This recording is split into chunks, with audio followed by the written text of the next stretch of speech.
वंदे मातरम। मैं विजय ठाकरे आपका स्वागत करता हूं स्टेप अप एकेडमी पर। आज हम लोग बात करने वाले क्लास 11th के जो स्टूडेंट है उनके एग्जाम आ चुके हैं दोस्तों पास, और एग्जाम के लिए तैयारी होती है एकदम खास। तो हम लोग बात करेंगे आज शॉर्ट आंसर्स क्वेश्चंस की।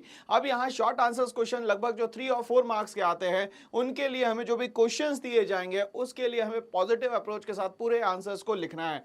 कैसे लिखना है, क्या लिखना है, क्या क्या कंटेंट होना चाहिए उसमें, ये सब आज हम लोग यहाँ पे डिस्कस करने वाले हैं। तो आइए सफरनामा स्टार्ट करते हैं, समय है कम। तो हमारा टॉपिक आज का क्या है दोस्तों? शॉर्ट आंसर क्वेश्चन है। सबसे पहला क्वेश्चन ये आ रहा है, state reasons why does N economic problem arise. तो यहां पे ये क्वेश्चन पूछा जा रहा है कि ये जो इकोनॉमिक प्रॉब्लम है वो होती क्यों है या कहां से ये स्टार्ट होती है। तो हमें ये पता है कि इकोनॉमिक प्रॉब्लम हमेशा वहां से शुरुआत होती है इसकी, जहां पे लोगों की डिमांड जो है वो कंटिन्यूअसली बढ़ते चली जाती है, बट जो सप्लाई होती है वो कंटिन्यूअसली उतनी नहीं हो पाती जितनी की एक्सपेक्टेड डिमांड होती है।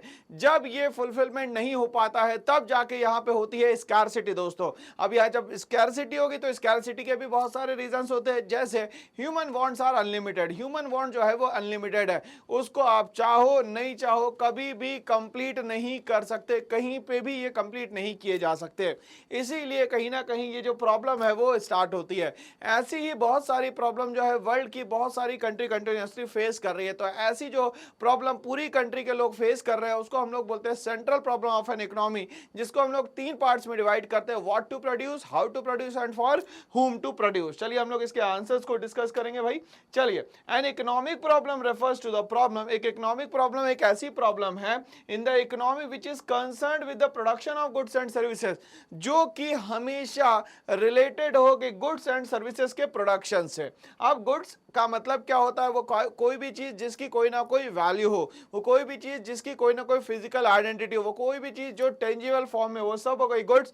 और यहाँ पे जब हम लोग सर्विसेज की बात करते हो, सर्विसेज वो हर चीज जो कि दूसरों के यूज के लिए बनाई जाए, मतलब खुद तो हम यूज कर सकते हैं, दूसरा भी उसको यूज कर सकता है, बट उसको वो चीज अगर परचेज ना करनी पड़े तो उसको हम लोग बोलेंगे दोस्तों यहाँ पे सर्विसेज। जैसे फॉर एग्जाम्पल मुझे इंडिया से मान लेते अफगानिस्तान जाना है, तो एयर इंडिया की फ्लाइट से फॉर एग्जाम्पल मैं अफगानिस्तान जाता हूं, बट मैं एयर इंडिया की फ्लाइट की सिर्फ टिकट परचेज करता हूं, एयर इंडिया की फ्लाइट परचेज नहीं करता हूं, टिकट परचेज कर रहा हूं। टिकट का मैंने यूज किया, अफगानिस्तान गया, मेरा काम हुआ, मैं वापस आ गया, बट मैंने फ्लाइट नहीं खरीदी। तब जाके ये समझ में आया कि भाई जो फ्लाइट है उसको ना खरीदना ही कहीं ना कहीं सर्विसेज का यूज करना होता है।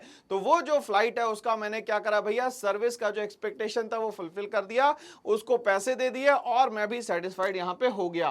तो यहाँ पे जो भी प्रॉब्लम आती है वो production of goods and services से रिलेटेड आती है, that satisfy the wants of the economy. अब यहाँ पे बोल रहा है कि जो भी production of goods and services करेंगे वो जनरली लोगों की वांट्स को फुलफिल करने के लिए ही बनाए जाएंगे। अगर लोगों की नीड्स या वांट्स या डिजायर्स फुलफिल नहीं हो रही है तो ये गुड्स एंड सर्विसेज को प्रोड्यूस ही नहीं किया जाएगा प्रोड्यूसर के through. The economic problem arises when the resources become scarce. But ये इकोनॉमिक प्रॉब्लम तब यहाँ पे अराइज होती है जब स्कार्सिटी आती है, और स्कार्सिटी का मतलब सीधा सीधा होता है जब डिमांड ज्यादा हो जाए, चीजों की सप्लाई कम हो जाए, तो इसको बोलते हैं हम लोग scarcity. And that demand becomes unlimited, और यहाँ पे जो डिमांड है वो अनलिमिटेड हो जाए और जो सप्लाई है वो बहुत लिमिटेड हो जाए। तो ये सारा जो कंटेंट है हम लोगों को इस क्वेश्चन के आंसर में यहाँ पे पुटअप करना है दोस्तों। चलिए भाई, तो क्वेश्चन नंबर 1 हमें समझ में आया। क्वेश्चन नंबर 2 की तरफ स्विच करते हैं दोस्तों। यहाँ पे बोलता है state the central problems of an economy. ये बोल रहा है कि कुछ ऐसी प्रॉब्लम बताइए जो पूरे वर्ल्ड की प्रॉब्लम है, ना कि सिर्फ और सिर्फ इंडिया की इकोनॉमी की प्रॉब्लम है। तो हमें पता है दोस्तों कि central problem of an economy जो है वो 3 पार्ट्स में डिवाइडेड होती है, what to produce, how to produce and in for whom to produce. ठीक है, अब यहाँ पे सबसे पहला जो आया व्हाट टू प्रोड्यूस, मतलब क्या बनाना है। तो क्या बनाना है, बट एक साथ में हमें कितना बनाना है ये भी तो बताना पड़ेगा। What to produce and in what quantity, कितनी क्वांटिटी में बनाना है। अब यहाँ पे बात होती है भाई कि बनाना तो है, अब बनाना क्या है, तो बनाना है आपको गुड्स। अब ये जो गुड्स है वो होते क्या है भाई, तो गुड्स को हम लोग 2 पार्ट्स में डिवाइड करते हैं। पहला जो होता है उसको बोलते हैं हम लोग कंज्यूमर गुड्स, और दूसरे जो होते हैं उसको हम लोग बोलते हैं यहाँ पे कैपिटल गुड्स। कंज्यूमर गुड्स वो गुड्स जिसको कि आप डायरेक्टली इनटेक करोगे और सेटिस्फाई हो जाएगा, उसको बोलते हैं हम लोग कंज्यूमर गुड्स।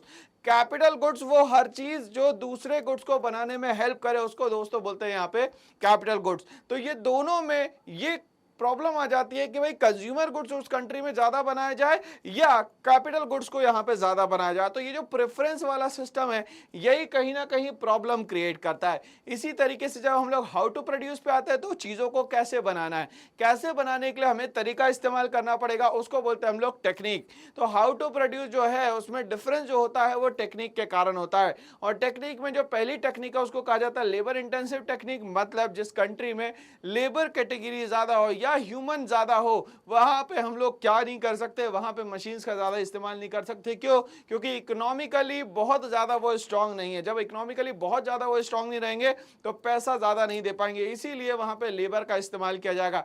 जब लेबर का इस्तेमाल करके कुछ चीजें बनाई जाती है उसको कहा जाता है लेबर इंटेंसिव टेक्निक। पैरेलली अगर हम लोग बात करें, जिस कंट्री की इकोनॉमिकल कंडीशन अच्छी होगी बट वहां पे बहुत ज्यादा लेबर या बहुत ज्यादा ह्यूमंस नहीं है, तो वहां पे ये लोग क्या करेंगे, मशीन्स का इस्तेमाल करेंगे, यूटिलाइजेशन करेंगे। उस मशीन का यूज करना ही कहलाता है यहाँ पे कैपिटल इंटेंसिव टेक्निक। तो हमारा हाउ टू प्रोड्यूस जो है वो दो पार्ट्स में डिवाइड हो जाता है। यहाँ पे पहला जो है उसको बोलते हैं लेबर इंटेंसिव टेक्निक, दूसरा जो है उसको बोलते हैं हम लोग कैपिटल इंटेंसिव टेक्निक। तीसरी अगर हम लोग बात करें यहाँ पे फॉर हुम टू प्रोड्यूस, किसके लिए बनाना है, तो इसको हम लोग दो पार्ट्स में डिवाइड करते हैं on the basis of income. एक तो होता है पर्सनल डिस्ट्रीब्यूशन और दूसरा होता है यहाँ पे फंक्शनल डिस्ट्रीब्यूशन। पर्सनल डिस्ट्रीब्यूशन वो डिस्ट्रीब्यूशन होता है जो इनकम के बेसिस पे रिच और पुअर के बीच में किया जाता है। इसी तरीके से जो फंक्शनल डिस्ट्रीब्यूशन होता है वो सारे लोग जो कहीं ना कहीं फैक्टर्स ऑफ प्रोडक्शन में इन्वॉल्व थे, मतलब उनने अपनी लैंड दी होगी, लेबर आके काम कर रही होगी, कैपिटल दी होगी, या तो वो एंटरप्राइज ओपन करके बैठे होंगे, इनको जो पेमेंट मिलने वाली है, लैंड वाले बंदे को मिलेगा यहाँ पे बहुत अच्छा खासा रेंट, लेबर को मिलेगी वेजेस, कैपिटल लगाने वाले को मिलेगा इंटरेस्ट, और यहाँ पे जब हम लोग एंटरप्राइज या एंटरप्रेन्योर की बात करते हैं तो उसको यहाँ पे रिस्क के अगेंस्ट में मिलता है प्रॉफिट। तो इस तरीके से सेंट्रल प्रॉब्लम ऑफ इकोनॉमी जो है मेनली तीन पार्ट्स में डिवाइडेड होती है। चलिए हम लोग तीनों को समझने की भी कोशिश करेंगे यहाँ पे, और आंसर भी पूरा आपके सामने आ चुका है। अब the central problem of production, जब भी हम लोग प्रोडक्शन करते हैं तो सारे लोगों की प्रॉब्लम जो है लगभग लगभग एक जैसी होती है। Deals with the production of necessary commodities, वो बोल रहा है वो सारी चीजें जो बिल्कुल जरूरी है, जिसके बिना यहाँ पे चलना मुश्किल हो जाए, खाना मुश्किल हो जाए, रहना मुश्किल हो जाए, वो सब चीजें जो है यहाँ पे नेसेसरी कमोडिटीज में आती है, जिसके बिना लाइफ को सरवाइव कर पाना ही मुश्किल हो जाए, उसको भी बोलते हैं हम लोग यहाँ पे नेसेसरी कमोडिटीज। जैसे कि खाना, फूड अगर नहीं मिले तो इंसान ज्यादा दिन सरवाइव नहीं रह पाएगा, वाटर अगर सही नहीं मिले तो वो ज्यादा दिन सरवाइव नहीं कर पाएगा, फ्रेश एयर ना मिले तो ज्यादा दिन सरवाइव नहीं कर पाएगा। तो ये सारी चीजें जो है कहीं ना कहीं हम लोग कमोडिटीज के साथ इसको क्या करते हैं, कनेक्ट कर देते हैं।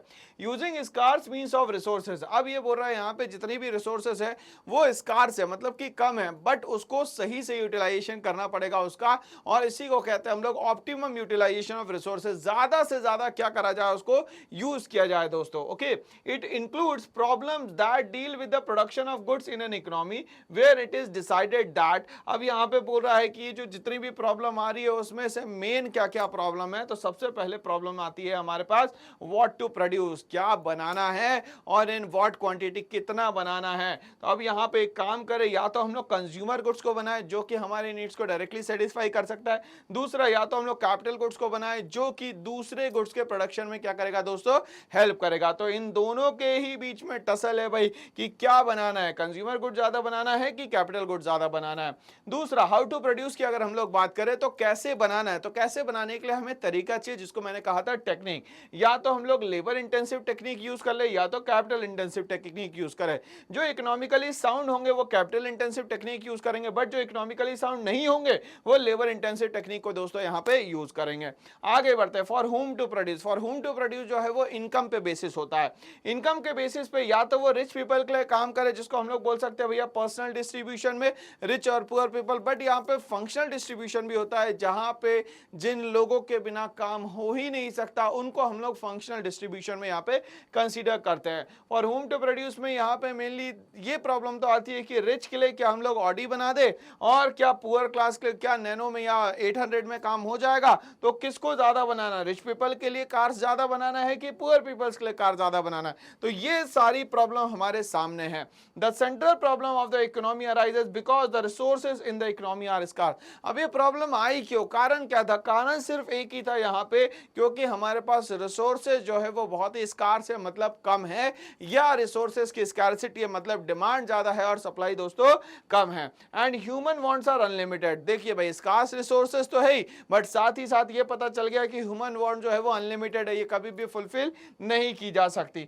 मतलब फुलफिल तो की जा सकती है मगर 100% फुलफिल दोस्तों नहीं की जा सकती। Therefore there is a need for an efficient relationship. अभी बोल रहा है कि इसी कारण से एक बहुत अच्छा रिलेशन क्रिएट करना जरूरी है बिटवीन बोथ द फैक्टर्स। तो हमें जितने भी फैक्टर्स ऑफ प्रोडक्शन है, जितने भी फैक्टर्स है, उन दोनों के बीच में क्या करना पड़ेगा, एक अच्छा रिलेशन क्रिएट करना पड़ेगा, ताकि हम लोग इन सारी प्रॉब्लम से ओवरकम कर सके और हमारी जो इकोनॉमी है वो हमेशा डेवलप्ड इकोनॉमी रहे, ना कि डेवलपिंग इकोनॉमी रहे। तो इसी के साथ हमें ये समझ में आया कि जो central problem of an economy है वो क्या होती है और इसमें क्या क्या टाइप के गुड्स, क्या क्या टाइप की टेक्निक और किस तरीके का इनकम डिस्ट्रीब्यूशन होता है। आगे बढ़ते हैं, क्वेश्चन नंबर 3 आ चुका है स्क्रीन पे आपके। What will likely be impact of large scale inflow of foreign capital in India? ये बोल रहा है कि अगर मान लेते हैं इंडिया में दूसरी कंट्री से बहुत अच्छा खासा इन्फ्लो हो जाए, अच्छा खासा पैसा आ जाए, on production possibility curve and why. अब इसको आपको शो करना with the help of graphical presentation which is known as production possibility curve.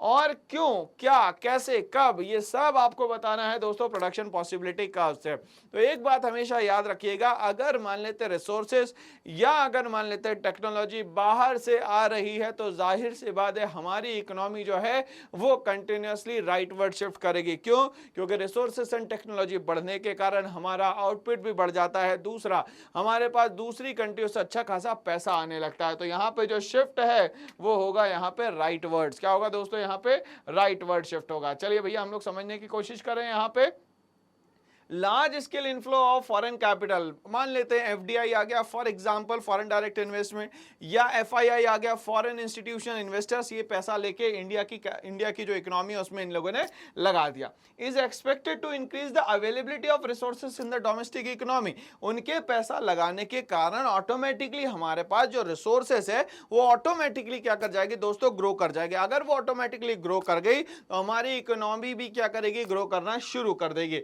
Consequently एक साथ the production possibility curve will shift to the right as depicted in the figure. तो यहां पे हम लोगों ने जो नॉर्मल कंडीशन में ये फिगर बनाया है, ये ए से बी तक के ये नॉर्मल कंडीशन थी पीपीसी, पीपीएफ या ट्रांसफॉर्मेशन कर्व की। बट जैसे ही यहाँ पे इनफ्लो ऑफ क्या होता है, फॉरेन कैपिटल होता है, ऑटोमेटिकली जो शिफ्ट है ये हो जाता है राइट वर्ड्स। तो यहाँ पे जो PPC after inflow of the foreign capital है, इसका शिफ्ट जो है वो हो जाएगा दोस्तों यहाँ पे राइट वर्ड। और यहाँ पे एग्जाम में भी याद रखिएगा, रिसोर्सेज एंड टेक्नोलॉजी बढ़ने के कारण हमेशा शिफ्ट जो है वो राइट वर्ड्स होता है, ये बात हमें याद रखना है। चलिए आगे बढ़ते हैं इसी के साथ।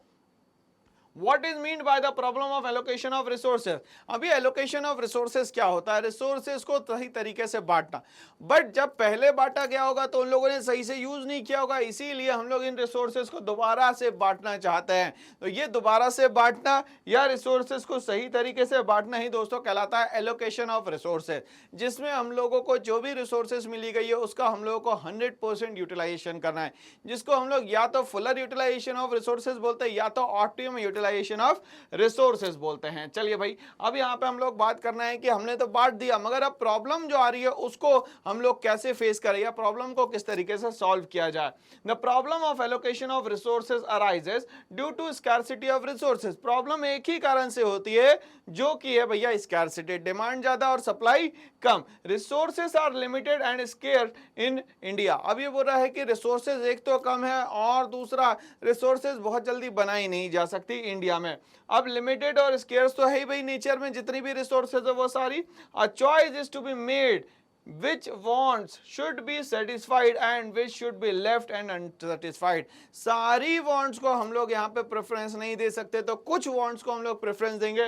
तो वो कौन सी wants होगा जिसको प्रेफरेंस देना है, वो कौन सी wants है जिसको प्रेफरेंस नहीं देना है, ये सब हमारे एलोकेशन ऑफ रिसोर्सेस में आता है। बट अगर किसी को प्रेफरेंस देंगे तो वो तो सेटिस्फाइड हो जाएगा, बट अगर जिसको प्रेफरेंस नहीं दिया वो क्या हो जाएगा दोस्तों, यहाँ पे अनसेटिस्फाइड होगा। मतलब ये कहीं ना कहीं प्रॉब्लम क्रिएट करेगा। Okay, in other words what what to produce, how to produce and for whom to produce should be decided with the utmost care। अब जब हम लोग ये सेंट्रल प्रॉब्लम ऑफ इकोनॉमी में काम करेंगे तो हम लोगों को बहुत केयर के साथ में सारी चीजों का प्रोडक्शन करना पड़ेगा ताकि मैक्सिमम टू मैक्सिमम लोग इससे सेटिस्फाइड हो सके। भाई ये बहुत ज्यादा जरूरी है। तो ये हमारे लिए एक प्रॉब्लम है एलोकेशन ऑफ रिसोर्सेज की, कि भाई हमारे पास जो भी रिसोर्सेज है उसका फुलर यूटिलाइजेशन करना जरूरी है, और जो भी हम लोग central problem of an economy में सॉल्यूशंस निकाल रहे हैं उसको भी बहुत केयर के साथ में हमें डिस्ट्रीब्यूट प्रॉपर्ली करना है। चलिए आगे बात करते हैं। State the problems relating to allocation of resources in an economy. अब ये बोलता है जब हम लोग एलोकेशन करते हैं तो इसमें और क्या क्या प्रॉब्लम्स आती है,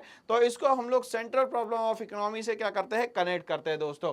द प्रॉब्लम ऑफ चॉइस और the problem relating to allocation of resources deals with three aspect. तो तीन एस्पेक्ट के साथ हम लोग इसको कनेक्ट करते हैं।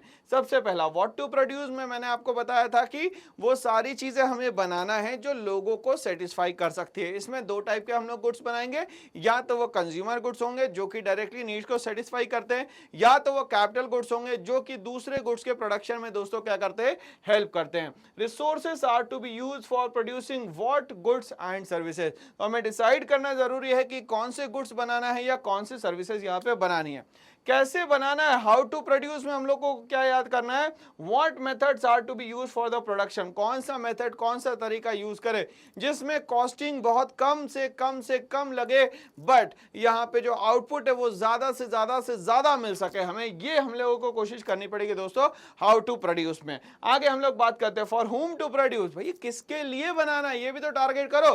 तो किसके लिए बनाना, भाई हमारे पास सोसाइटी का उस तरीके से डिस्ट्रीब्यूशन होना चाहिए। बट सोसाइटी का डिस्ट्रीब्यूशन कैसे करोगे दोस्तों, तो इसके लिए आप मेनली कोशिश करते हैं इनकम को बेस बना के। तो इनकम के बेसिस पे डिस्ट्रीब्यूशन जब आप करते हैं तो इसको बोलते हैं हम लोग फंक्शनल डिस्ट्रीब्यूशन या तो पर्सनल डिस्ट्रीब्यूशन। पर्सनल डिस्ट्रीब्यूशन जब करेंगे तो वो रिच और पुअर क्लास में होगा, जब फंक्शनल डिस्ट्रीब्यूशन करेंगे तो वो फैक्टर्स ऑफ प्रोडक्शन के अकॉर्डिंग होगा। Who will utilize the goods and services for whom to produce में ये आ जाता है कि ये जो रिसोर्सेज आप बना रहे हैं वो कौन यूज करने वाला है। जैसे फॉर एग्जांपल शार्पनर की हम लोग बात करें, इरेजर की बात करें, हम लोग पेंसिल की बात करें, पेन की बात करें, तो ये ज्यादा से ज्यादा इसको स्टूडेंट यूज करेंगे। बट अगर मैं किसी 50 इयर्स ओल्ड एज को बोलूं कि भैया ये पेन पेंसिल आपके बहुत काम की है क्या, तो वो बोलेगा मेरे बहुत ज्यादा काम की नहीं है, हाँ बट काम की तो है। तो प्रायोरिटी कौन देंगे इसको, स्टूडेंट, या स्टूडेंट लाइफ में इसको प्रायोरिटी मिलेगी, बट लाइफ में एक फेस क्रॉस करने के बाद उस पर्सन को उसी चीज की प्रायोरिटी कम लगने लगेगी। तो ये सारी चीजें हम लोग को दोस्तों फॉर हुम टू प्रोड्यूस में डिसाइड करनी पड़ती है। चलिए आगे बढ़ते हैं इसी के साथ। नेक्स्ट क्वेश्चन आता है explain central problem of how to produce. भैया आप मुझे ये बताओ कि हाउ टू प्रोड्यूस होता क्या है और इसको एक्सप्लेन करके भी बताओ। चलिए भाई हमारे पास बहुत अच्छा क्वेश्चन आ गया है, हम लोग उसको पूरा का पूरा आप क्या करने वाले हैं, एक्सप्लेन करने वाले हैं। चलिए समझते हैं हम लोग यहाँ पे। Once the decision is taken for what to produce, अगर हम लोगों ने डिसीजन ले लिया क्या बनाना है तो अब आगे की प्लानिंग भी हमें करनी पड़ेगी। The next question arises of how to produce, क्या बनाना है अगर डिसाइड हो गया तो अब ये डिसाइड करना है कैसे बनाना है। The economy chooses that the method or technique of production, तो या तो आपके पास मेथड होना चाहिए या तो आपके पास टेक्निक होनी चाहिए। तो मेथड और टेक्निक जो हम लोग बात करेंगे सीधी सीधी वो रिसोर्सेज एंड टेक्नोलॉजी से ही बात करेंगे रिलेटेड करके, where the cost incurred is minimum and the profit incurred is maximum। हमारा दिमाग वही काम करता है जहां पे हमें पैसा कम लग रहा है और हमारे पास ज्यादा रहा है। 10 रुपए लगा के अगर कोई 1000 रुपए कमा रहा है तो बोलेंगे हाँ ठीक है यही वाला सबसे अच्छा तरीका है। तो मिनिमम क्या होनी चाहिए, कॉस्टिंग होनी चाहिए, और मैक्सिमम क्या होना चाहिए भाई, प्रॉफिट होना चाहिए। Here the proper allocation of resources plays an important role. आप इसमें आपको ध्यान क्या रखना है कि जो अपने रिसोर्सेज है उसका एलोकेशन किस तरीके से करा है। अगर प्रॉपर एलोकेशन नहीं हुआ है तो यहां पे लॉस होने की भी गारंटी है। फिर दोस्तों there are two important techniques, labour intensive and capital intensive. Labour intensive technique वहां इस्तेमाल होगी जहां पे बहुत ज्यादा इकोनॉमी में पैसा नहीं रहेगा या इकोनॉमिकली वो बहुत ज्यादा साउंड नहीं होंगे, वहां लेबर इंटेंसिव टेक्निक का यूज होगा। बट जहां पे लेबर कम होगी, जहां पे पैसा ज्यादा होगा, वहां पे कैपिटल इंटेंसिव टेक्निक का यूज किया जाएगा। दोस्तों labour intensive is when the economy has an abundance of labor than the capital and uses more labor for the production of goods and services. उनके साथ जो हम लोग पैसा देते हैं उसमें मॉडिफिकेशन हो सकता है, कम ज्यादा हो सकता है, मतलब कहीं ना कहीं नेगोशिएशन हो सकता है, बट यहाँ कैपिटल इंटेंसिव में तो आपको जो मशीन लेनी है उसका पैसा देना ही पड़ेगा,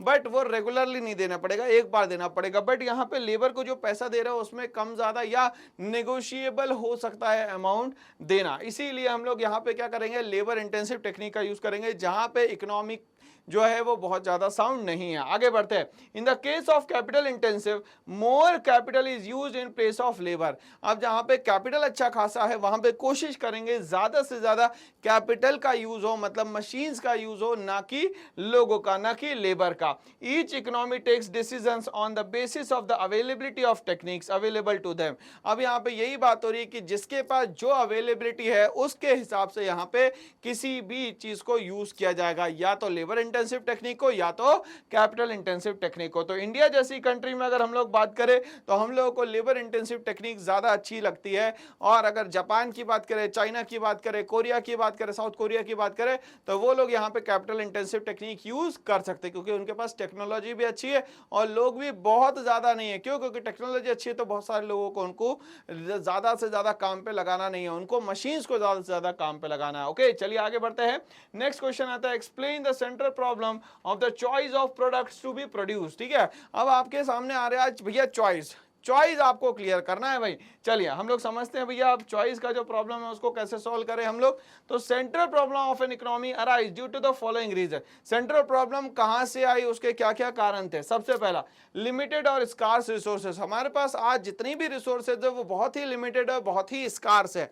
अब हमें क्या करना पड़ेगा, तो हमें समझदारी के साथ उन रिसोर्सेज का क्या करना पड़ेगा, प्रॉपर्ली यूटिलाइजेशन करना पड़ेगा। चलिए समझने की कोशिश करते हैं। Resources are scarce in relation to our wants. हमें यह पता है हम लोग जितना भी सोच रहे हैं उसके कंपैरिजन में रिसोर्सेज अभी भी बहुत ज्यादा शॉर्ट है। And economy can not produce all what people want. अब यहाँ पे जितने भी लोग जो भी चीज खरीदना चाहते हैं, जरूरी नहीं है कि इकोनॉमी वो बना के दे दे, ऐसा नहीं होगा। अगर वो नई चीज बना के देगा भी तो 100% लोग सेटिस्फाइड हो जाए, ऐसा जरूरी नहीं है।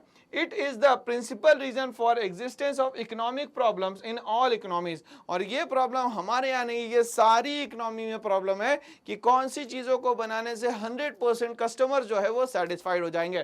तो यहाँ पे वही कहा गया है कि लिमिटेड और स्कार्स रिसोर्स हमेशा रहेगी, हमें ही थोड़ा बहुत सेक्रीफाइस दोस्तों करना पड़ेगा, क्योंकि 100% वो सारी चीजें बनाना जो कि इंसान को सेटिस्फाई करे ऐसा हो ही नहीं सकता। आगे हम लोग बात करते हैं, जितनी भी हमारे पास रिसोर्सेज है उसका अल्टरनेटिव यूजेस होता है, मतलब उसी रिसोर्सेज का 1 2 3 4 5 कितनी भी तरीके से इस्तेमाल हो सकता है और अलग अलग सेक्टर्स में उसका इस्तेमाल किया जा सकता है। चलिए समझने की कोशिश करें हम लोग। Resources can be put to alternative users. जो भी रिसोर्सेज है उसको हम लोग अल्टरनेटिव यूजर्स पे ट्रांसफर करते हैं। For example, land is used not only for the production of crops but also for the construction, building and factories. तो लैंड का मल्टीपल यूज है, उसमें या तो आप क्या करें भाई, खेती कर ले, या तो आपका मन कर रहा है बिल्डिंग बना ले, या तो मन कर रहा है फैक्ट्रीज बना ले, हो सकता है वहां पे कोई ओल्ड एज बना ले, कोई ऑर्फनेज बना ले, कुछ भी बना सकता है। मतलब लैंड का मल्टीपल यूज यहाँ पे किया जा सकता है।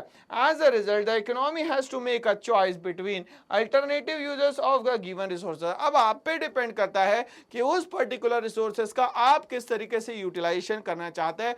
आपको क्या लगता है किसको प्रेफरेंस ज्यादा देना चाहिए, किसको प्रेफरेंस कम देना चाहिए, सब अल्टरनेटिव यूजेस में आता है। यहाँ पे आगे बात करते हैं। ह्यूमन वांट जो है वो हमेशा अनलिमिटेड होती है। अनलिमिटेड ह्यूमन वांट्स का मतलब होता है एक सेटिस्फाई होगी और उसके पीछे पीछे दूसरी आ रही होगी, दूसरी सेटिस्फाइड होगी उसके पीछे पीछे तीसरी आ रही होगी। यहाँ पे इन्हीं को कहा जाता है अनलिमिटेड वांट्स। और इंडिविजुअल जो कंज्यूमर्स होते हैं, इंडिविजुअल जो लोग होते हैं, उनको सेटिस्फाई करना बहुत ही डिफिकल्ट काम है दोस्तों। यहाँ पे चलिए समझने की कोशिश करें। Human wants are unlimited in numbers, they are never ending and they can never be fully satisfied. ये नेवर एंडिंग होंगे और इसको कभी भी आप 100% सेटिस्फाई नहीं कर सकते, कुछ भी कर लीजिए आप। यही सारी जो प्रॉब्लम्स है इनको हम लोग सेंट्रल प्रॉब्लम कहते हैं। और ये सेंट्रल प्रॉब्लम के साथ में ये चॉइस ऑफ प्रोडक्ट का भी प्रॉब्लम है। तो किसी भी प्रोडक्ट को चूज करने के पहले हमारे दिमाग में ये सारी चीजें आती है या तो लिमिटेड और स्कार्स रिसोर्सेज, या तो अल्टरनेटिव यूजेस होंगे, या तो यहाँ पे अनलिमिटेड वांट्स होगी। चलिए क्वेश्चन नंबर 7 के बाद क्वेश्चन नंबर 8 की तरफ हम लोग बढ़ते हैं। क्या कहता है, explain the central problem of for whom to produce. जो बना रहे हो, किसके लिए बना रहे हो, ये डिसाइड कर लो दोस्तों। तो आप लोग डिसाइड कर लो भैया किसके लिए बनाना है आपको, ठीक है ना। चलिए समझते हैं। Production, exchange and consumption of goods and services. अगर मान लेते हैं हम लोग यहाँ पे कुछ एक्टिविटीज की बात करते हैं, काम करने की बात करते हैं, वो सारे काम जिसको करने के बदले में हमें पैसा मिले उसको हम लोग बोलते हैं इकोनॉमिक एक्टिविटीज, और उसी में इन्वॉल्व होता है प्रोडक्शन, एक्सचेंज एंड कंजप्शन। तो हम लोग जो भी चीजें बना रहे हैं उसके बदले में हमें पैसा मिलेगा, ये तो दोस्तों तय हो गया, ठीक है भाई। Of goods and services are among the basic economic activities of life. और ये इकोनॉमिक एक्टिविटीज है लाइफ की, इसके बिना काम नहीं हो सकता।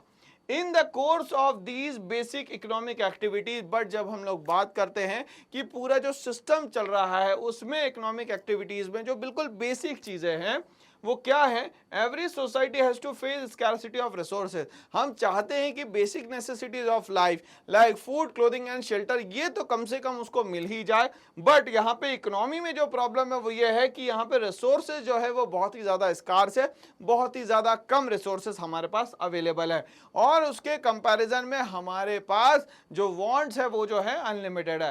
And it is the scarcity of resources that gives rise to the problem of the choice. और इसके कारण क्या होता है भाई, जो स्कैरसिटी ऑफ रिसोर्सेज है उसी के कारण कहीं ना कहीं आगे चल के हमें प्रॉब्लम फेस करनी पड़ती है, उसको हम लोग बोलते हैं प्रॉब्लम ऑफ चॉइस। आगे बढ़ते हैं। For whom to produce is one of the central problem of any economy. इसीलिए फॉर हुम टू प्रोड्यूस जो है सेंट्रल प्रॉब्लम ऑफ इकोनॉमी की एक सबसे बड़ी प्रॉब्लम है, मतलब पूरे वर्ल्ड में इस चीज से सभी लोग जूझ रहे हैं, सभी लोग परेशान हैं। And refers to the problem of how to distribute the produce goods and services. अगर गुड्स एंड सर्विसेज बना भी ली तो उसका डिस्ट्रीब्यूशन कैसे करेंगे, प्रॉपर्ली डिस्ट्रीब्यूट हो भी पाएगा या नहीं हो पाएगा among the individuals with in the life, ठीक है ना भाई। चलिए तो अब इसको इंडिविजुअल्स के बीच में बांटना जो है वो बहुत ही डिफिकल्ट हो गया है दोस्तों। तो फॉर हुम टू प्रोड्यूस में बस एक ही बात याद रखें कि जो भी चीजें बनाई जा रही है उसका डिस्ट्रीब्यूशन जो है वो प्रॉपर्ली होना चाहिए, नहीं तो लोग क्या हो जाएंगे, अनसेटिस्फाइड हो जाएंगे। आगे हम लोग बढ़ते हैं। क्वेश्चन आता है क्वेश्चन नंबर 9 जो कहता है व्हाट इज अपॉर्चुनिटी कॉस्ट। अब अपॉर्चुनिटी कॉस्ट होती क्या है, तो इसको हम लोग सबसे इजी लैंग्वेज में समझे तो नेक्स्ट बेस्ट फॉरगॉन। मतलब आज जो हमारे पास चीजें अवेलेबल है उस अमाउंट में हम लोगों ने पहले दो चीजें खरीदी होगी। फॉर एग्जाम्पल मेरे पास 1 लाख रुपए है, उसमें मैंने दो चीजें खरीदी होगी, बट अब महंगाई बहुत ज्यादा बढ़ गई, 1 लाख में सिर्फ एक ही चीज आ सकती है।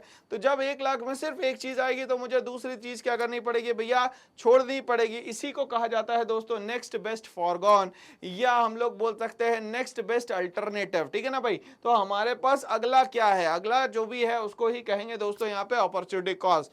जैसे 1 लाख रुपीज में मेरे को मान लेते हैं टेलीविजन और लैपटॉप दोनों खरीदना है, और दोनों की कॉस्ट 1 लाख रुपीज है, तो यहाँ पे मैं दोनों को तो नहीं खरीद सकता भाई, किसी को तो मुझे यहाँ पे ड्रॉप डाउन करना पड़ेगा। अगर टेलीविजन ले ली मैंने तो मुझे लैपटॉप छोड़ना पड़ेगा, और लैपटॉप ले लिया तो मेरे को टेलीविजन छोड़नी पड़ेगी। Explain with the help of numerical example. और ये बोल रहा है कि भैया ये जो आप काम करने वाले हैं उसको न्यूमेरिकल एग्जांपल्स के थ्रू समझाने की कोशिश करें। चलिए भाई, opportunity cost of production of a commodity refers to cost which the producer had to sacrifice in terms of next best alternative which given commodity. अब आपको क्या करना है भाई, आपके पास जो भी चीजें अवेलेबल है उसमें से ही उस चीज को बनाना है, और यहाँ पे एक चीज बना पाओगे, दोनों चीजें आप यहाँ पे नहीं बना सकते, ओके। और यहाँ पे कॉस्ट भी जो है दोस्तों आपको सैक्रिफाइस करना पड़ेगा। If an economy can produce rice 2000 quintals of rice, 4000 quintals of wheat with the given resources. Resources से हम लोग 2000 जो क्विंटल है वो राइस बना सकते हैं, 4000 क्विंटल जो है वो व्हीट बना सकते हैं। And the economy choose to produce wheat, then the opportunity cost will be 2000 quintals of rice which the economy has sacrificed। दोनों में से एक को सैक्रिफाइस करना पड़ेगा, या तो राइस सैक्रिफाइस कर लीजिए या तो आप क्या कर लीजिए, यहाँ पे व्हीट को सैक्रिफाइस कर लीजिए। तो क्वेश्चन नंबर 10 स्क्रीन पे आ चुका है दोस्तों, और क्वेश्चन नंबर 10 जो है आपके एग्जाम पॉइंट ऑफ व्यू से बहुत ही ज्यादा इंपॉर्टेंट है, क्योंकि पीपीसी का क्वेश्चन हमेशा पूछा जाता है। अब ये क्वेश्चन क्या कहता है, discuss meaning of production possibility curve through a schedule and a diagram. अब आपको पीपीसी कर्व बताना है with the help of diagram और स्केड्यूल। अब ध्यान से सुनिएगा, सबसे पहले तो हम लोग ये समझे कि पीपीसी होता क्या है। प्रोडक्शन पॉसिबिलिटी कर्व, या तो हम लोग बोलते हैं इसको प्रोडक्शन पॉसिबिलिटी फ्रंटियर, या तो इसको बोलते हैं हम लोग ट्रांसफॉर्मेशन कर्व। जब हमारे पास जो भी लिमिटेड सोर्स ऑफ इनकम होती है, उसी इनकम को हम लोग कम से कम दो या दो से ज्यादा चीजें बनाने में जब इस्तेमाल करते हैं, उसको हम लोग बोलते हैं प्रोडक्शन पॉसिबिलिटी कर्व। बट जब इस पैसे का सही से इस्तेमाल होता है, मतलब इसका एलोकेशन होता है, उस चीज को अगर हम लोग ग्राफिकल प्रेजेंटेशन के फॉर्म में शो करते हैं, that condition is known as PPC, PPF और ट्रांसफॉर्मेशन कर्व। एग्जाम में ये मुझे बात याद रखनी है। बट यहाँ पे हुआ क्या, हुआ ये कि अगर मान लेते हैं किसी क्वांटिटी में हम लोगों ने पैसा ज्यादा लगा दिया, तो उसी क्वांटिटी से हम लोग क्या कर सकते हैं, थोड़ा थोड़ा थोड़ा पैसा सेक्रीफाइस कर सकते हैं। मतलब जिसमें इन्वेस्टमेंट ज्यादा होगा उससे हम लोग निकाल सकते हैं, और जिसमें इन्वेस्टमेंट कम था उसमें हम लोग बढ़ा सकते हैं। मतलब एक गुड्स को यहाँ पे कंटिन्यूसली सेक्रीफाइस करना पड़ेगा और दूसरे गुड को यहाँ पे कंटिन्यूसली गेन करना पड़ेगा। इसी तरीके से सिस्टम चलता है पीपीसी, पीपीएफ या ट्रांसफॉर्मेशन कर्व का। चलिए समझने की कोशिश करें दोस्तों इसको हम लोग। तो सफरनामा में ये हमारा एक बहुत इंपॉर्टेंट क्वेश्चन है भाई, चलिए समझते हैं। Production possibility curve shows all different attainable combination, मतलब कि हर एक कॉम्बिनेशन यहाँ पे कोशिश की जाएगी कि कम से कम दो गुड्स का तो हो। तो ये जो कॉम्बिनेशन है वो कम से कम दो गुड्स का होना चाहिए। Of the production of to commodities that can be produce in an economy, उस इकोनॉमी में दो कमोडिटीज को बनाया जाए with given resources and technology. हमारे पास जो अवेलेबिलिटी, हमें उसी में इसको पूरा का पूरा करना है। Which are to be fully utilise, बस हम लोग जो भी यूज करना चाह रहे, जो भी हमारे पास पैसा है उसका 100% क्या कर सके, हम लोग यहाँ पे यूटिलाइजेशन कर सके। अगर हम लोग यहाँ पे बात करते हैं स्केड्यूल की और डायग्राम की, तो हम लोग एक अप्रॉक्सीमेट यहाँ पे क्या करते हैं, स्केड्यूल बनाने की कोशिश करते हैं। फॉर एग्जाम्पल सबसे पहला हम लोगों ने बना ली यहाँ पे पॉसिबिलिटीज।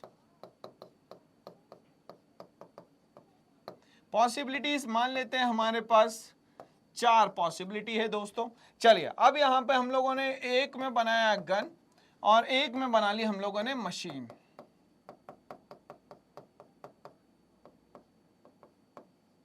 चलिए मान लेते हैं कि ये पूरा पैसा गन में लग गया हमारा 15, और यहां पे मशीन में अभी हो गया भैया 000। ठीक है भाई।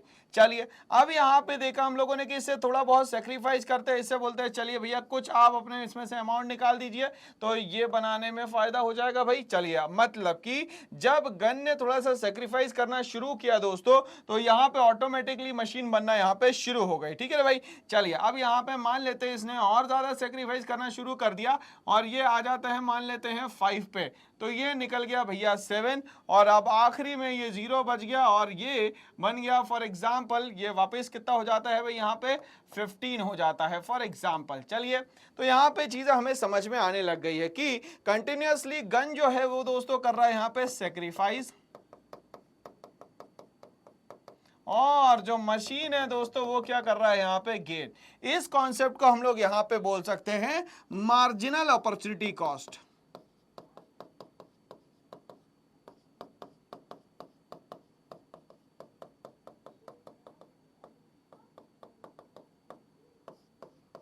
ठीक है भाई। चलिए इजी लैंग्वेज में हम लोग दोस्तों यहाँ पे इसको बोलते हैं एमओसी, जहां पे सेक्रीफाइस अपॉन गेन किया जाएगा। चलिए और इसी के हेल्प से अगर हम लोग इमेजिनरी एक डायग्राम बनाते हैं, तो डायग्राम कुछ इस तरीके से बनेगा। यहाँ पे मान लेते हैं ये वाई एक्सिस है और ये मान लेते हैं दोस्तों ये एक्स एक्सिस है।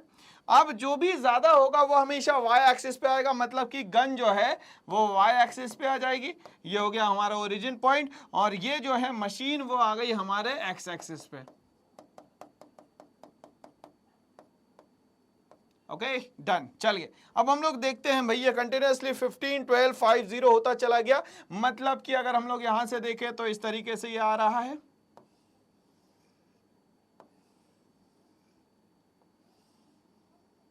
और जब हम लोग इसको कनेक्ट करते हैं तो ये जो शेप है ये हो जाता है दोस्तों कॉनकेव शेप। क्या होता है, तो पीपीसी का जो शेप होता है वो क्या होता है, कॉनकेव शेप होता है। तो इस तरीके से हम लोगों ने ये बताया कि प्रोडक्शन पॉसिबिलिटी कर्व क्या होता है with the help of the schedule and the diagram. तो ये स्केड्यूल और डायग्राम से इसको समझना और भी आसान हो जाता है। तो यहाँ पे गन जो है वो क्या कर रही है दोस्तों, सेक्रीफाइस कर रही है, और जो मशीन है वो क्या कर रही है दोस्तों, यहाँ पे गेन कर रही है। तो इसका स्क्रीनशॉट ले सकते हैं, एग्जाम में भी दोस्तों ये आपको काम आएगा। इसमें एक प्रॉपर्टीज हम लोगों को एक याद करनी होती है पीपीसी की, कि जो कॉनकेव है, ये कॉनकेव का मतलब होता है ओरिजिन से जो दूर है उसको हम लोग कॉनकेव शेप कहते हैं दोस्तों, ठीक है। दूसरी प्रॉपर्टी पीपीसी कर्व की ये होती है कि ये लेफ्ट से राइटवर्ड डाउनवर्ड फॉल होता है भैया, लेफ्ट से राइटवर्ड डाउनवर्ड स्लोप होता है, या स्लोप डाउनवर्ड्स होता है लेफ्ट से राइट। हम लोग को ये बात दोस्तों एग्जाम में याद रखनी है। चलो ठीक है भैया, आगे बढ़ते हैं इसी के साथ नेक्स्ट क्वेश्चन पे हम लोग आते हैं। क्या बोलता है next question, explain the shape of the production possibility curve. अब सर ये जो शेप है वो बनता कैसे है, क्यों बनता है? तो ये जो शेप है दोस्तों वो बनते हैं एमआरटी के कारण। अब ये सर एमआरटी क्या होता है? तो एमआरटी का मतलब होता है marginal rate of transformation, MRT. अब इस एमआरटी के कारण यहां पे तीन शेप बनते हैं दोस्तों। या तो पहला बनता है कॉनकेव,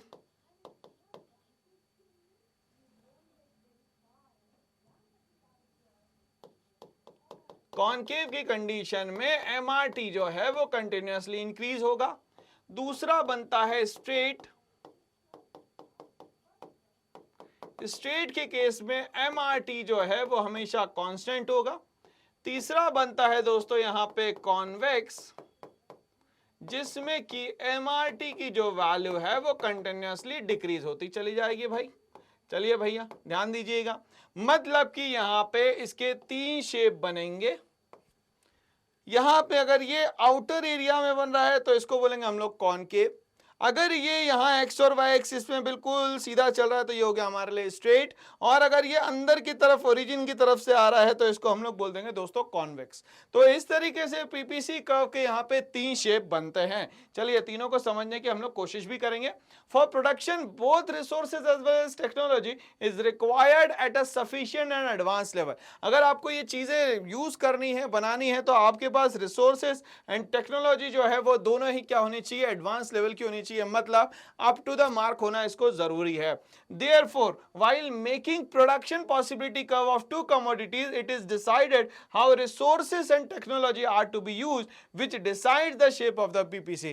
अब ये जो resources and technology है इसका utilization कैसे हो रहा है, जिस तरीके से utilization होगा उसी तरीके से इसका shape बनेगा।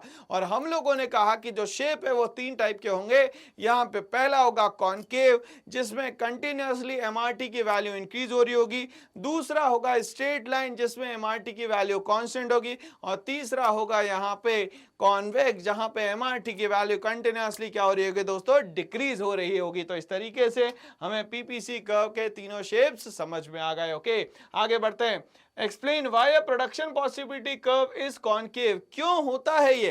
तो हमें ये पता है दोस्तों कि एमआरटी के बढ़ने के कारण इसका जो शेप है वो कैसा हो जाता है, कॉनकेव हो जाता है। और कॉनकेव को ट्रैक करने का तरीका क्या है भैया, ओरिजिन से हमेशा दूर रहेगा, ये हम लोग को पता होना चाहिए। चलिए समझने की कोशिश करें इसको। Following are the assumptions of production possibility curve. ये कुछ assumptions है जिसके बेसिस पे हम लोग बताएंगे कि ये शेप कौन सा बन सकता है। ओनली टू गुड्स, एक्स मान लेते हैं कंज्यूमर गुड्स है और वाई जो है यहाँ पे कैपिटल गुड्स है, are produced in different proportion in the economy. अब यहाँ पे हम लोगों ने अलग अलग प्रोपोर्शन में क्या करा, दोनों ही गुड्स को यहाँ पे बनाने की कोशिश करी। The same resources can be used to produce either or both of the two goods and can be shifted freely between them. और जब दोनों को हम लोग बनाएंगे जिसमें हम लोग रिसोर्सेज और टेक्नोलॉजी का भी प्रॉपर्ली यूज करेंगे, जिसमें से एक गुड पे हम लोग क्या करेंगे, ज्यादा ध्यान देंगे और एक गुड्स पे कम देंगे। जिसमें पैसा ज्यादा होगा उस पे ज्यादा ध्यान देंगे, बट जिसमें ज्यादा पैसा लगा होगा उससे वो पैसा निकाल के दूसरे गुड्स की तरफ हम क्या करेंगे दोस्तों, यहाँ पे शिफ्ट करने की कोशिश करेंगे।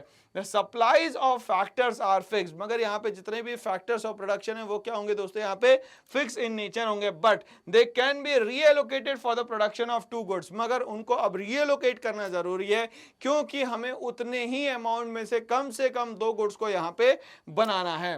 With in the limits the production production techniques are given and constant, मगर जितने भी आपके पास प्रोडक्शन टेक्निक्स दी गई है वो क्या होनी चाहिए दोस्तों, यहाँ पे एकदम कांस्टेंट होना जरूरी है, तभी जाके वो शेप जो है वो कॉनकेव बन पाएगा। तो ये कंडीशंस हमें फॉलो करनी पड़ेगी, फुलफिल करनी पड़ेगी, ताकि शेप जो है यहाँ पे कॉनकेव हो सके। आगे हम लोग बात करते हैं, draw production possibility curve and show the following situation. Number 1, fuller utilisation of resources, economic growth, decrease in resources and under utilisation of the resources. तो ये 4 कंडीशन दी है और ये कंडीशंस को हमें बना के भी बताना है। चलिए समझने की कोशिश करें पहले, फिर हम लोग इसको बनाने की कोशिश करेंगे। Production possibility curve shows all different attainable combination of the production of 2 commodities that can be produced in an economy with the given resources and technology which are to be fully utilized। अब हमारे पास जितना भी पैसा है उसको अगर हम लोग पूरा यूज करेंगे तो ये फुलर यूटिलाइजेशन ऑफ रिसोर्सेज होगा और यहाँ पे हम लोग सारी चीजों को क्या कर लेंगे दोस्तों, अटेन कर लेंगे। ठीक है, therefore all the points on that blue curve indicates fuller and efficient utilisation of resources. तो यहाँ पे जितना पैसा है अगर हम लोगों ने उसको सही से इस्तेमाल कर लिया तो ये कहलाएगा यहाँ पे फुलर यूटिलाइजेशन ऑफ रिसोर्सेज। चलिए तो इसको हम लोग समझने की कोशिश करेंगे। भाई यहाँ पे बनाते हैं हम लोग यहाँ पे एक कर्व। चलिए ध्यान दीजिएगा, मान लेते हैं ये एक इमेजिनरी कंडीशन है, मेरे पास जितना भी पैसा रखा हुआ है अगर उसी में हम लोग 2 चीजों को बना पाते हैं तो यहां पे ये बन जाता है हमारा फुलर यूटिलाइजेशन ऑफ रिसोर्सेस। मान लेते हैं ये ए है और ये बी है, तो ये हो गया हमारे लिए fuller utilisation of resources. Okay चलिए, और यही कहलाएगा हमारे लिए इकोनॉमिक ग्रोथ भी। क्यों? क्योंकि हम लोग कंटिन्यूअसली इसमें आगे बढ़ रहे हैं और यहाँ पे चीजों का सही इस्तेमाल हो रहा है। बट मान लेते हैं कि रिसोर्सेज जो है वो डिक्रीज हो गई, तो डिक्रीज होने के कारण ये जो शिफ्ट है वो यहाँ पे लेफ्टवर्ड हो जाएगा, या मैं यहाँ पे बोल देता हूँ ये पॉइंट के जो है वो ये बताता है यहाँ पे कि रिसोर्सेज जो है दोस्तों वो क्या हो चुके हैं, डिक्रीज हो चुकी है। आगे बोलता है अंडर यूटिलाइजेशन ऑफ रिसोर्सेज, तो ये यहाँ पे जो डॉटेड लाइन से बना हुआ है ये अंडर यूटिलाइजेशन ऑफ रिसोर्सेज भी कह सकते हैं, या जो ये के पॉइंट है इसको भी हम लोग क्या बोल सकते हैं, अंडर यूटिलाइजेशन ऑफ रिसोर्सेज बोल सकते हैं। ओके चलिए, तो ये जो हम लोग यहाँ पे ब्लू से बना रहे हैं ये सारा यूटिलाइजेशन ऑफ रिसोर्सेज है। मतलब आपके पास जितना भी पैसा था उसका हम लोगों ने प्रॉपरली क्या कर लिया दोस्तों, यूटिलाइज कर लिया। जैसे मान लेते हैं 100 करोड़ थे, तो यहाँ पे जितने भी पॉइंट्स बने हुए हैं इन सब पे हम लोग ने 100 करोड़ का क्या किया है, यूज किया है या इस्तेमाल किया है। तो इस तरीके से हम लोग को इमेजिनरी कंडीशन में क्या बनाने पड़ते हैं दोस्तों, ग्राफ्स भी बनाने पड़ते हैं। ओके चलिए आगे बढ़ेंगे हम लोग इसी के साथ। नेक्स्ट क्वेश्चन ये पूछता है, what does a production possibility curve shows when will it shift to the right। ये प्रोडक्शन पॉसिबिलिटी कर्व क्या बताता है, जब ये जो शिफ्ट है वो राइटवर्ड्स होता है। तो हमें समझ में तो एक ही चीज आती है सर, जब भी ये राइटवर्ड जाए मतलब fuller utilisation of resources and technology है। ओके द पीपीसी और the production possibility curve represent the output combination of various good using the best available technology. अब यहाँ पे जितनी भी हमारे पास रिसोर्सेज है उसका हम लोग बेस्ट यूटिलाइजेशन यहाँ पे कर रहे हैं दोस्तों। That can be produce using all the relevant resources, जितने भी हमारे पास रिसोर्सेज है उन सारी रिसोर्सेज को हम लोगों ने एक साथ क्या करा है दोस्तों, यहाँ पे इस्तेमाल करा है। When the curve shift right, अगर मान लेते हैं जो शिफ्ट है वो राइटवर्ड्स हो रहा है, implies that there is an increase in the technology और द रिसोर्सेज और बोथ ऑफ देम। यहाँ पे कहीं ना कहीं रिसोर्सेज बढ़ रही है और यहाँ पे टेक्नोलॉजी भी बढ़ रही है, तभी ये जो शिफ्ट है वो किस तरफ हो रहा है दोस्तों, राइटवर्ड हो रहा है। अगर ऐसा नहीं होता तो ये शिफ्ट राइटवर्ड्स नहीं होता यहाँ पे। तो हमें ये याद रखना है कि राइटवर्ड शिफ्ट होने का मतलब ये है कि resources and technology are fuller utilised. Okay आगे बढ़ते हैं हम लोग इसी के साथ। How is production possibility curve affected by unemployment in the economy explain। अगर मान लेते हैं हमारी इकोनॉमी में अनएम्प्लॉयमेंट आ जाता है तो इसको प्रोडक्शन पॉसिबिलिटी कर्व के थ्रू आप कैसे बताएंगे। तो यहाँ पे एक ही कहानी आती है भैया, यहाँ पे अगर अनएम्प्लॉयमेंट है मतलब नेगेटिव वर्ड यूज हुआ, तो इसका जो शिफ्ट होना चाहिए पीपीसी का वो लेफ्ट वर्ड होना चाहिए। तो एग्जाम में याद रखिएगा जब भी कोई नेगेटिव चीजें आई तो आपका जो शिफ्ट है वो लेफ्ट वर्ड होना चाहिए। It is an instrument which help to take care of focal issues of the economy। मतलब कि मेन कॉन्सेंट्रेट करने वाले जितने भी इश्यूज है उसको हम लोग फोकल इश्यूज बोल रहे हैं इकोनॉमी के। PPC encourages government to outline arrangement and chooses. अब यहाँ पे पीपीसी क्या करती है, कोशिश करती है कि मैक्सिमम से मैक्सिमम चीजों का आप यूटिलाइजेशन कर सके और मैक्सिमम टू मैक्सिमम लोगों का इससे फायदा हो सके। which merchandise to be imported and what to be delivered. It helps in productive use of the assets. अगर मान लेते हैं यहाँ पे जो भी चीज़ है उसका अगर लोग प्रोडक्टिव यूज करेंगे तो यहाँ पे अनएम्प्लॉयमेंट नहीं होगा, मगर प्रोडक्टिव यूज नहीं करेंगे तो यहाँ पे अनएम्प्लॉयमेंट जनरेट दोस्तों हो सकता है। तो अगर हम लोग बात करें यहाँ पे पीपीसी कर्व बना के तो यहाँ पे कुछ इस तरीके से हो सकता है। ये पीपीसी कर्व जो है नॉर्मल कंडीशन है, बट अनएम्प्लॉयमेंट होने के कारण इसका जो शिफ्ट है वो लेफ्टवर्ड हो जाएगा। यहाँ पे इतनी सी बात एग्जाम में हमें याद रखनी है दोस्तों। तो कोशिश करते हैं हम लोग इकोनॉमी में 100% यूटिलाइजेशन करने की, बट अगर नहीं हो पाता है तो हमें क्या करना है ये भी ध्यान रखना है। What is mean by marginal opportunity cost? नाम से समझ में आ रहा है marginal opportunity cost. Marginal opportunity cost का मतलब होता है वन मोर एक्स्ट्रा। अगर आपको अपॉर्चुनिटी मिल जाए किसी चीज को खरीदने की तो उसको बोलते हैं marginal opportunity cost. Why is marginal opportunity cost increasing in case of PPC या PPF या ट्रांसफॉर्मेशन कर्व? क्यों ये जो मार्जिनल अपॉर्चुनिटी कॉस्ट है वो इंक्रीज होती है PPF कर्व में? चलिए भाई समझने की कोशिश करें। The slope of production possibility curve is marginal opportunity cost. अब ये बोल रहा है जो PPC कर्व में ये जो कर्व बनता है ये मार्जिनल अपॉर्चुनिटी कॉस्ट के कारण ही बनता है या मार्जिनल रेट ऑफ ट्रांसफॉर्मेशन के कारण ही बनता है।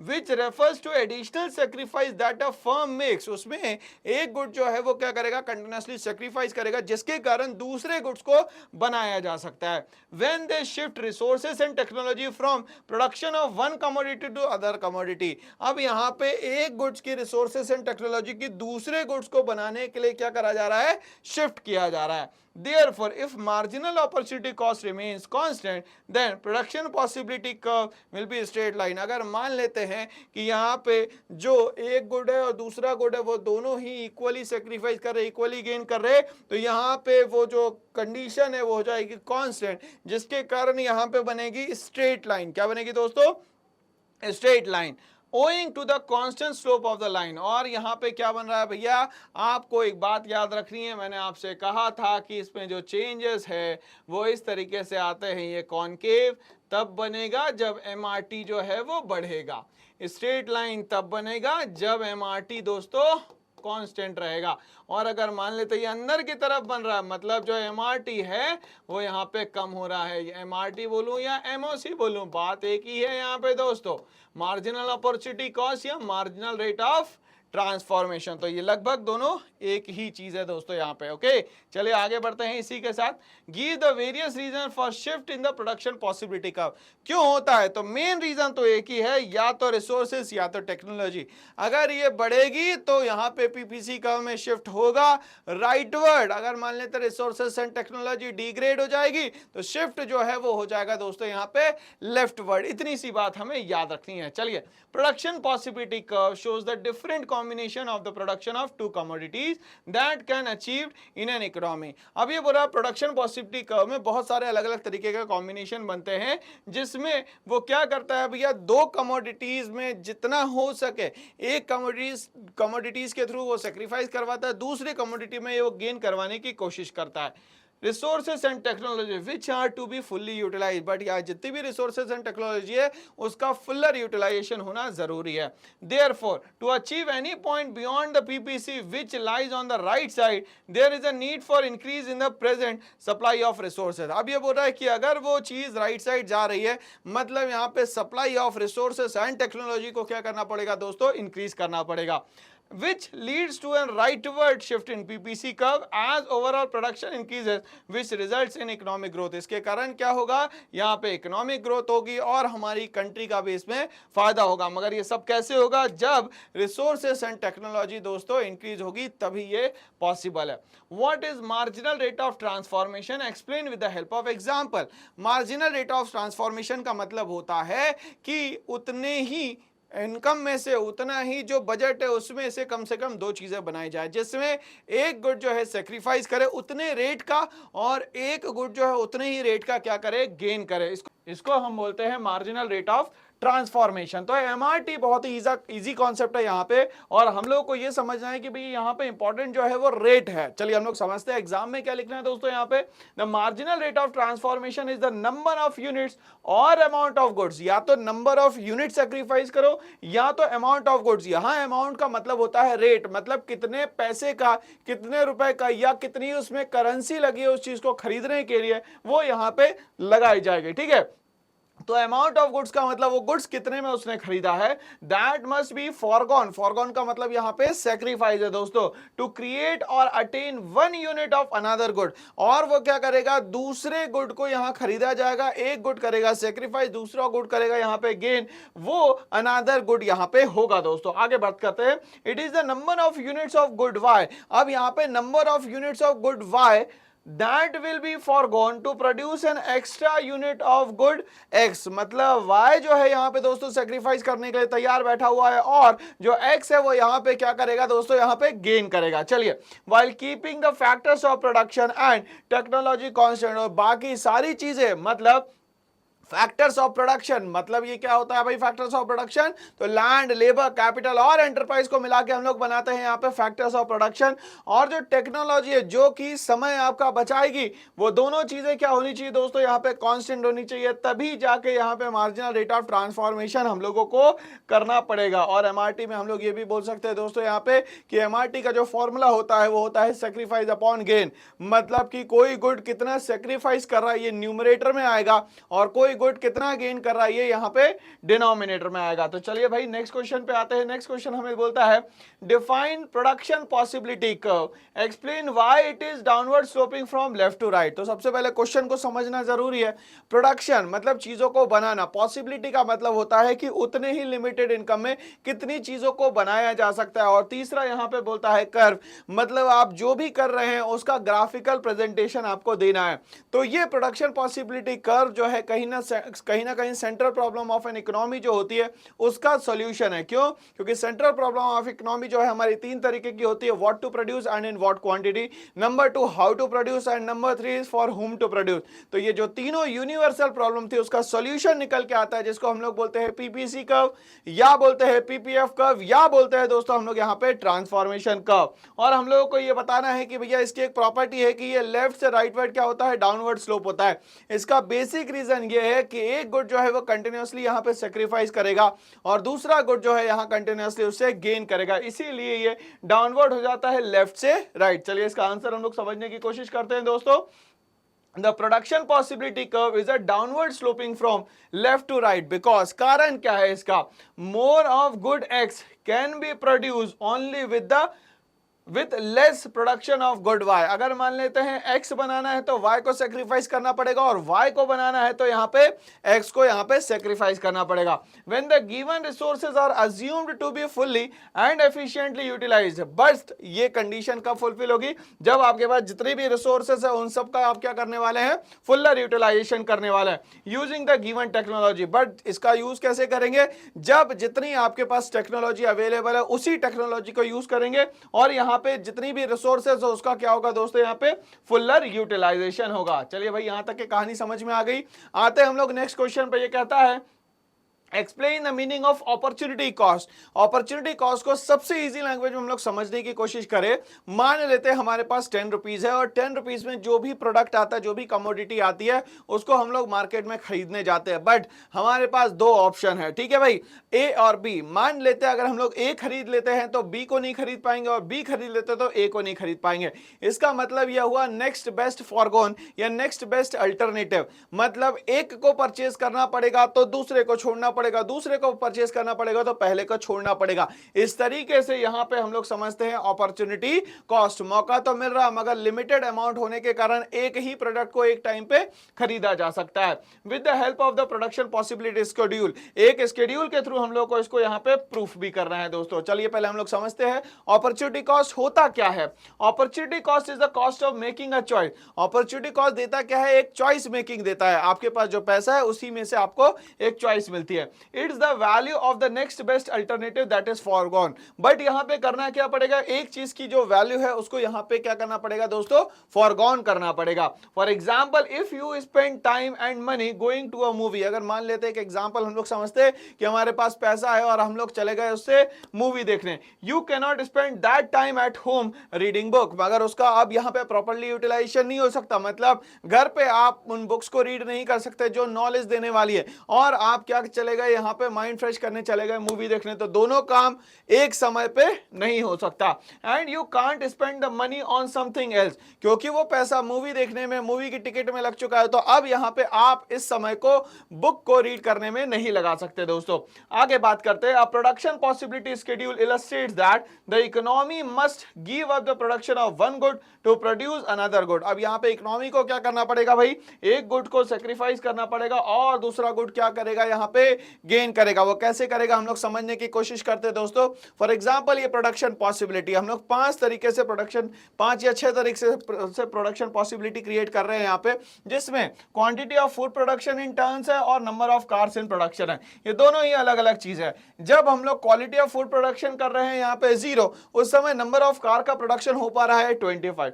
बट जैसे जैसे हम लोग नंबर ऑफ कार के प्रोडक्शन को कम करते चले जा रहे हैं, ऑटोमेटिकली यहां क्वांटिटी ऑफ फूड प्रोडक्शन जो है वो बढ़ता चला जा रहा है। मतलब यहां पे ये हुआ कि नंबर ऑफ कार प्रोडक्शन जो है वो कंटिन्यूअसली सेक्रीफाइस कर रहा है, किसको बनाने के लिए, तो क्वालिटी ऑफ फूड प्रोडक्शन को बनाने के लिए। मतलब इसको यहां सेक्रीफाइस करना पड़ेगा और ये करेगा यहां पे गेन। तो हर एक स्टेप पे इसको अपॉर्चुनिटी मिल रही है कि ये हर एक स्टेप पे ये एक चीज करके क्या कर सकता है दोस्तों, यहां पे गेन कर सकता है। तो इस तरीके से हमें समझ में आया कि अपॉर्चुनिटी कॉस्ट क्या होती है। चलिए आगे हम लोग बात करते हैं। The production possibility curve of frontier illustrates the maximum possible output of two product। तो ये हमेशा जो प्रोडक्शन पॉसिबिलिटी कर्व है वो बताता है कम से कम 2 या 2 से ज्यादा चीजें भी यहाँ पे बनाई जा सकती है।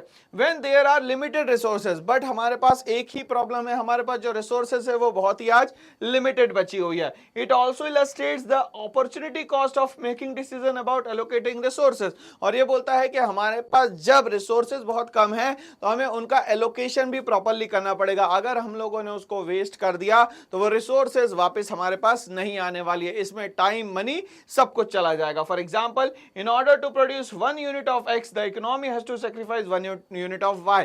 अगर एक्स बनाना है तो वाई को सैक्रिफाइस करना पड़ेगा और वाई बनाना है तो यहाँ पे एक्स को सैक्रिफाइस करना पड़ेगा दोस्तों। तो इस तरीके से हम लोगों को चीजें समझ में आई। इस तरीके से हमारा शॉर्ट आंसर क्वेश्चन जो है वो पूरा सेशन यहाँ पे समाप्त होता है। तो बने रहिए मेरे साथ। Thanks for watching all.